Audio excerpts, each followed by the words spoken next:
اعوذ باللہ من الشیطان الرجیم بسم اللہ الرحمن الرحیم لا تقم فیہ ابدا لمسجد اسس علی التقوی من اول یوم احق ان تقوم فیہ رجال یحبون ان یتطہروا واللہ یحب المطہرین۔ باب العلم انواریہ ایجوکیشنل سوسائٹی و جامعہ انواریہ حیدرآباد انڈیا کے زیر اہتمام اللہ تعالیٰ کی توفیق سے جلالین سورہ برات کا درس قسطوار جاری ہے۔ آج کا درس سورہ برات کی آیت نمبر 108 سے شروع ہوتا ہے۔ ترجمہ: لا تقم فیہ ابدا، اے محبوب آپ ہرگز اس مسجد زرار میں کھڑے نہ ہوں، یعنی نماز نہ پڑھیں۔ تفسیر آ رہی، ترجمہ کر رہا ہوں۔ لمسجد اسس علی التقوی من اول یوم احق ان تقوم فیہ، جو مسجد روز اول سے تقوی پر قائم کی گئی تھی، احق وہی اس کے لیے زیادہ موزوں ہے کہ تم اس میں عبادت کے لیے، آپ اس میں عبادت کے لیے کھڑے ہو۔ اس میں ایسے لوگ ہیں جو پاک رہنا پسند کرتے ہیں اور اللہ کو پاکیزگی اختیار کرنے والے ہی پسند ہیں۔ کہتے ہیں وَكَانُوا سَأَلَ النَّبِي صلی اللہ علیہ وسلم أَن يُصَلِّيَ فِيهِ۔ مصنف اپنی اس عبارت سے حضرت العلامہ جلال الدین سیوطی اپنی اس عبارت سے آنے والی آیت لا تقم فیہ ابدا کا سبب نزول، اس کی شان نزول بیان کرنا چاہ رہے ہیں۔ تو مصنف کہتے ہیں کانوا سألوا النبی صلی اللہ علیہ وسلم ان یصلی فیہ، ان منافقین نے جنہوں نے مسجد زرار کی تعمیر کی تھی، ان منافقین نے نبی کریم صلی اللہ علیہ وسلم سے درخواست کی تھی، ان یصلی فیہ، درخواست کی تھی کہ اس مسجد زرار میں نبی کریم صلی اللہ علیہ وسلم ہمیں نماز پڑھائیں، ہمیں نماز پڑھائیں۔ انہوں نے نبی کریم صلی اللہ علیہ وسلم سے یہ درخواست کی تھی۔ یہ درخواست کب کی تھی؟ میں اس سے پہلے ذکر کر چکا ہوں، وہ ایک تفسیر تھی، ایک اور تفسیر۔ یہ اس وقت جب کہ نبی کریم صلی اللہ علیہ وسلم غزوہ تبوک کی تیاری میں مصروف تھے، مدینہ میں رہتے ہوئے غزوہ تبوک کی تیاری میں مصروف تھے۔ اس وقت انہوں نے یہ درخواست کی تھی، تو نبی کریم صلی اللہ علیہ وسلم نے ان لوگوں کو یہ کہہ کر ٹال دیا تھا، سمجھ رہے ہیں، یہ درخواست کی تھی، اور اپنے درخواست میں ان لوگوں نے، ان منافقین نے نبی کریم صلی اللہ علیہ وسلم سے عرض کیا، اے اللہ کے رسول، ہماری خواہش ہے کہ آپ ہماری مسجد میں تشریف لائیں اور ہمیں اس مسجد میں نماز پڑھائیں اور ہمارے لیے برکت کی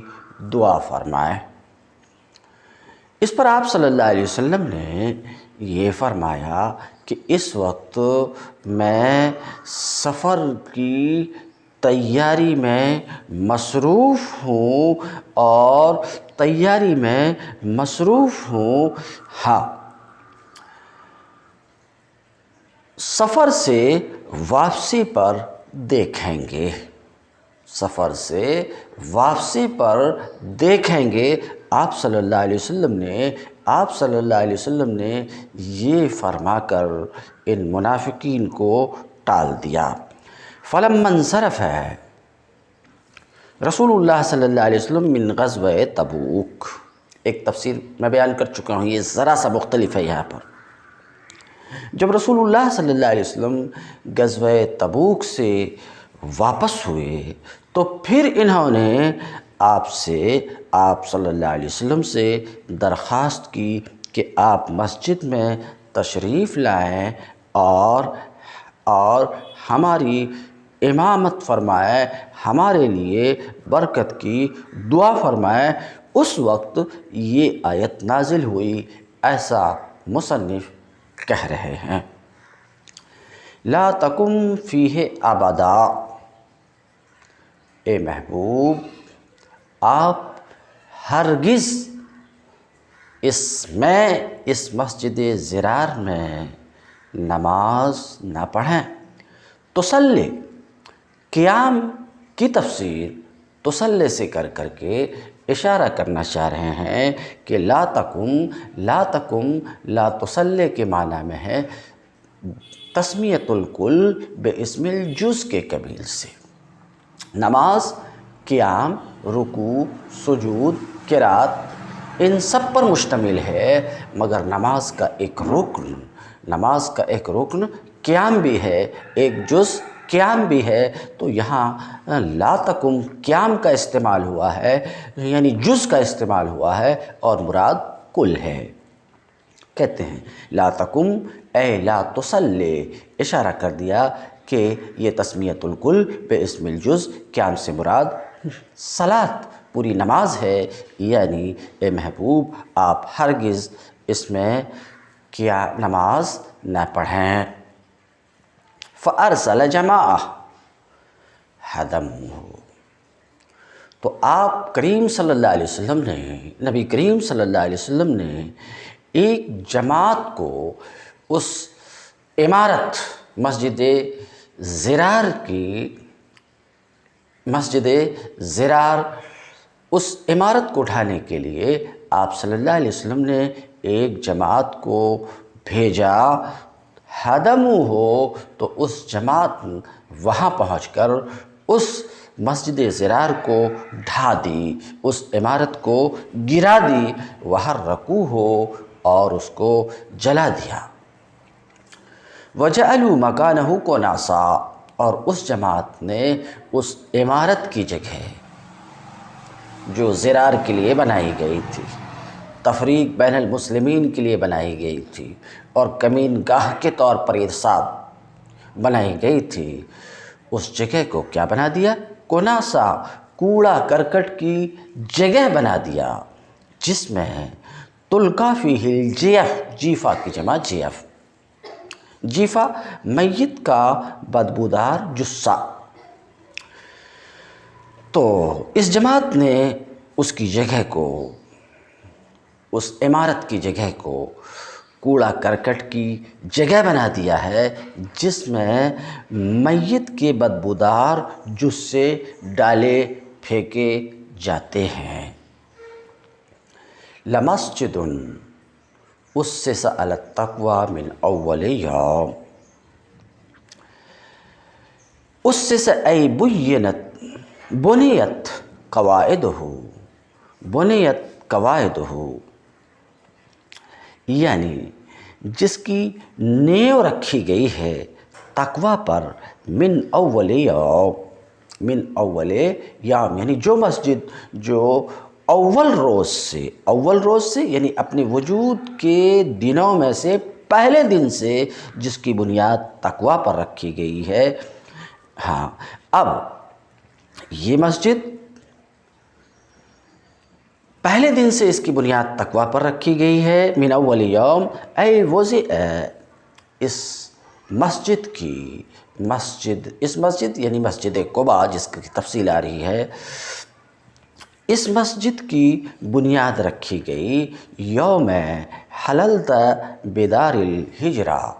اس دن مسجد قباء کی، یہاں لمسجد اسس علی التقوی سے مفسرین کہتے ہیں مراد مسجد قباء ہے۔ کہتے ہیں یہ مسجد قباء کی بنیاد اس دن رکھی گئی جس دن حللت بدار الہجرت، آپ صلی اللہ علیہ وسلم دار الہجرہ یعنی مدینہ تشریف فرما ہوئے، اور وہ دن پیر کا دن تھا، کہتے ہیں وہ مسجد قباء۔ مصنف کہتے ہیں کہ مراد لمسجد اسس علی التقوی من اول یوم سے مراد مسجد قباء ہے کہ مدینہ میں نبی کریم صلی اللہ علیہ وسلم تشریف لاتے ہی اس مسجد کی بنیاد رکھی اور تعمیر کی، کما فی البخاری، جیسا کہ بخاری میں ہے کہ لمسجد اسس علی التقوی من اول یوم سے مراد مسجد قباء ہے۔ حق کو منہ اے من المسجد الدرار، زیادہ موضوع ہے۔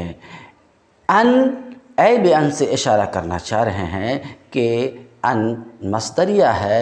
بے ان تقوم فیہ، تقوم کی تفسیر تسلی سے کر کے اشارہ کرنا چاہ رہے ہیں کہ یہ تسمیۃ الکل بے اسم الجز کے قبیل سے ہے، جس کو میں بیان کر چکا ہوں۔ زیادہ موضوع ہے کہ اے محبوب، اے نبی، آپ اس میں قیام کریں، آپ اس میں نماز پڑھیں۔ فیہ رجال یحبون ان یتطہروا واللہ یحب المطہرین، اس میں فیہ رجال، اس میں یعنی مسجد قباء کے نمازیوں میں، فیہ مسجد قباء کی نمازیوں میں رجال، ایسے لوگ ہیں، اور یہ کون لوگ ہیں؟ یہ انصار ہیں۔ مسجد قباء کی نمازیوں میں ایسے لوگ ہیں، یحبون ان یتطہروا، ایسے لوگ ہیں جو پاک رہنا پسند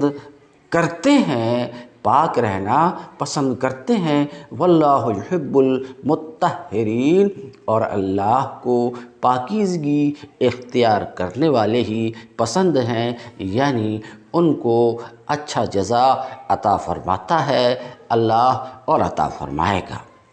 وفیہ ادغام الطاء فی الاصل فی الطاء، یہ صرفی گفتگو ہے۔ مطہرین یہ باب تفاعل سے ہے، یہ اصل میں متطہرین تھا، باب تفاعل کے فا کلمے میں طا ہونے کی وجہ سے تا کو طا میں بدل دیا، اور پھر طا کا تا میں ادغام کر دیا۔ کہتے ہیں یہاں اصل میں تا میں ادغام ہے۔ روا ابن خزیمہ فی صحیحہ ان اویمر ابن ساعدہ، ابن خزیمہ نے اپنی صحیح میں اویمر بن ساعدہ سے روایت کی ہے۔ کیا روایت کی ہے؟ انہ صلی اللہ علیہ وسلم اتاہم فی مسجد قباء۔ تو ابن خزیمہ نے اپنی صحیح میں اویمر بن ساعدہ سے اس روایت کو نقل کیا ہے کہ نبی کریم صلی اللہ علیہ وسلم اتاہم، انصار کے درمیان مسجد قباء میں تشریف لائے۔ فقال، آپ صلی اللہ علیہ وسلم تشریف لا کر انصار سے فرمایا، ان اللہ تعالیٰ قد احسن علیکم الثناء فی الطہور، اے انصار، اللہ نے طہور یعنی تطہر میں تمہاری تعریف فرمایا ہے۔ تمہاری مسجد کے قصے کے سلسلے میں طہور سے مراد یہاں استنجا بالماء ہے، کہتے ہیں فما ھذا الطہور اللذین، تو یہ کیسی طہارت ہے اللذی، جس سے تم طہارت حاصل کرتے ہو، پاکیزگی حاصل کرتے ہو۔ فقالو، تو انصار نے جواب میں عرض کیا، واللہ یا رسول اللہ ما نعلم شیئا الا انہ کان لنا جیران من الیہود، عرض کیا اللہ کی قسم، اے اللہ کے رسول، ہمیں کچھ پتہ نہیں ہے مگر یہ کہ یہودیوں میں سے ہمارے کچھ پڑوسی تھے فَكَانُوا يَغْسِلُونَ أَدْبَارَهُم مِّنَ الْغَائِطِ، ان یہودیوں کا حال یہ تھا کہ غائط کے وقت اپنے ادبار کو، غائط سے فارغ ہونے کے وقت، دبر کی جمع ادبار، غائط سے فارغ ہونے کے وقت یہ اپنے ادبار کو دھویا کرتے تھے۔ فغسلنا، تو ہم بھی ایسی گھڑی میں دھوئے جس طریقے سے کہ وہ لوگ دھویا کیے۔ وفی حدیث، اور ایک حدیث میں ہے جس کی روایت بزار نے کی ہے کہ انہوں نے جواب میں یہ کہا کہ ہم پتھر کے بعد پانی کا استعمال کرتے تھے ایسے موقع پر، تو آپ صلی اللہ علیہ وسلم نے فرمایا یہ وہی ہو وذاک ہے، وہ یہی ہے، فعلیکموہ، تو اے اہل ایمان تم اس کو لازم پکڑو۔ افمن اسس بنیانہ علی تقوی من اللہ ورضوان خیر،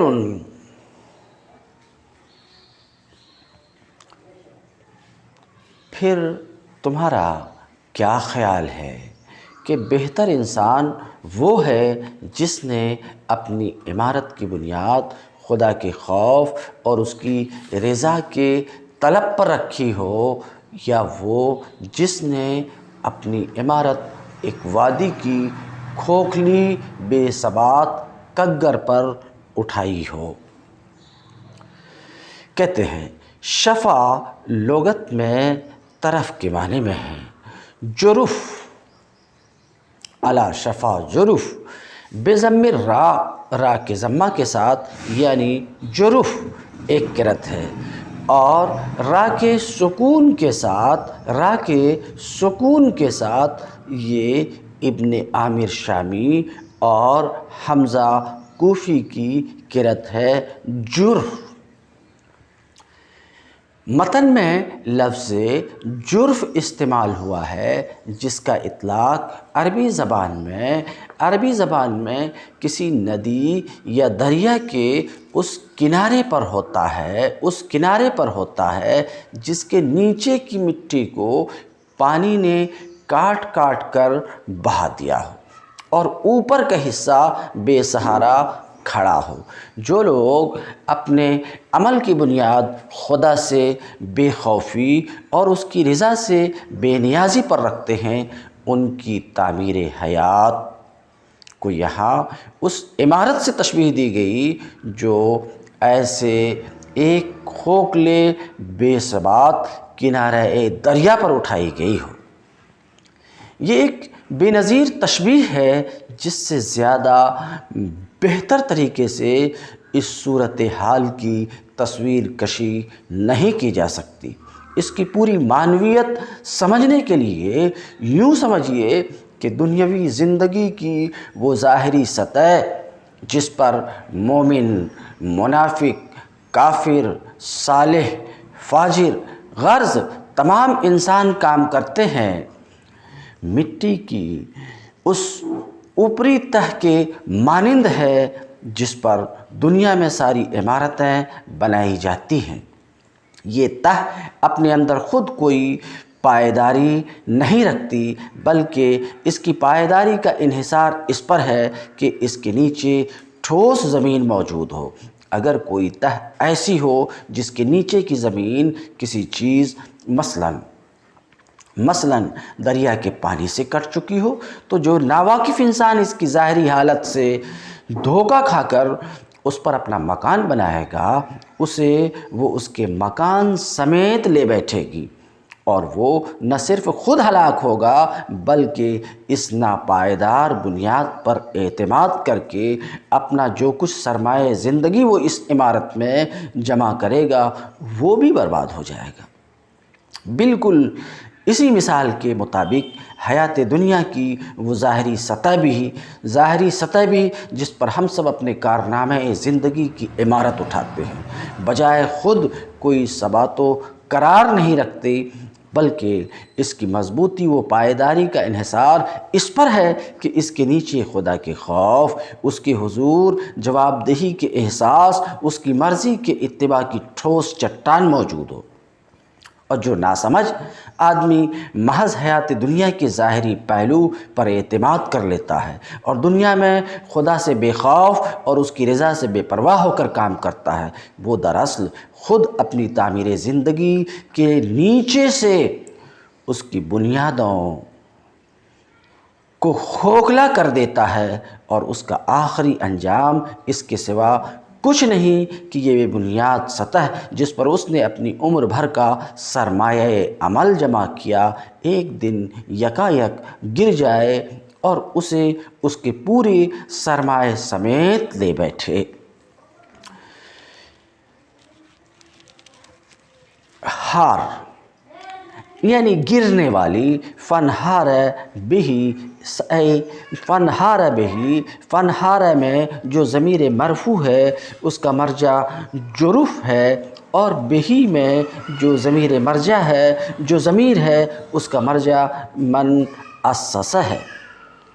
تو وہ اس کو لے کر گر جائے، یعنی بانی کے ساتھ جہنم میں گر جائے۔ خیرن، خیرن اس عبارت سے اشارہ کرنا چاہ رہے ہیں کہ من اسس کی خبر مقدر ہے اور وہ خیر ہے۔